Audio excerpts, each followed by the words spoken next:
hoje eu e minha melhor amiga BFF. Isso, Jennifer. Vamos fazer um vídeo, gente. Ela é fofa. Vamos lá. Ai. Vou sentar. A gente vai falar hoje sobre amizade. nossa, quer dizer. É. Então, pra isso você tem que curtir, comentar e inscrever-se no nosso não. Meu canal. Vamos começar. Eu vou fazer as perguntas pra ela. Eu sei tudo sobre ela e ela sabe tudo sobre mim. Só que eu vou contar do meu jeito pra vocês saberem mais. Seu nome inteiro? Jennifer Machado Nogueira. Quantos anos? 10. Eu posso até imitar a voz dela. Qual que é sua BFF? Bia. Melhor amiga? Bia. Amiga? Bia. Colega? Bia. Sua feira?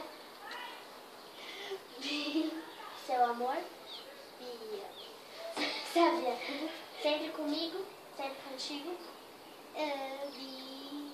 Bia e seus pais? É, Seus cachorros? Tá. Daqui a pouco vai falar até, sei lá, Sua casa? Animal preferido? cachorro. Gosta muito de? Ever After High. Adora brincar com? Peraí, Eu tô gente. jogando a cabeça.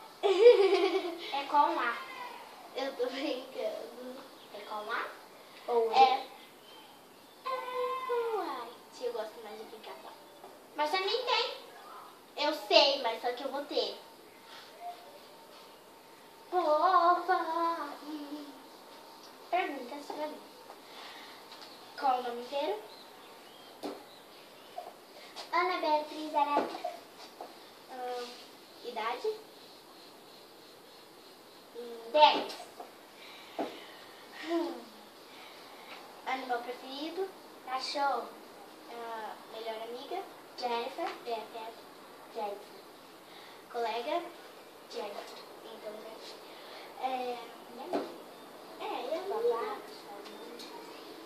Amiga Jennifer. Com que você gosta mais de brincar? Ever After High. Qual ex você tem?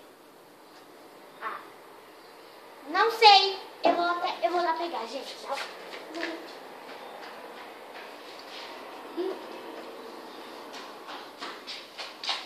Essa. Eu tenho essa. E eu vou ganhar a Apple White. Que bom. Coleção. A gente pode até fazer coleção. Sabe qual eu vou ganhar? A Apple White no dia do legado, com aquele vestido lindo.